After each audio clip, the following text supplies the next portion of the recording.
كثير من محبين العسل فقدوا المصداقية عند شرائهم للعسل، خصوصا عسل السدر اليمني اللي يتم بيعه وترويجه بعسل بشاوري، عسل صيني، عسل كشميري، ويتم بيعه على انه عسل سدر يمني.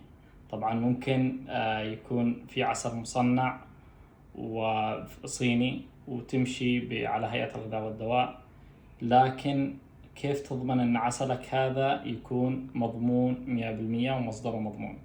احنا حاولنا بقدر الامكان في ديفاين دروب ان احنا نوثق كل خطوة من بداية انتاج العسل، بداية تزهير شجرة السدر، الين انتاج العسل، تصوير من نحالنا بيد نحالنا، الين يتم ارسال العسل، الين يتم وصول العسل الى استراليا وتعبئته يدويا بحيث لا يتعرض للتسخين.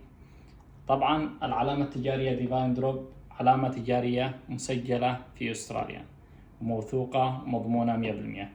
في حال تبين ان العسل فيه غش او عيب، نضمن لك استرجاع كامل لمبلغك.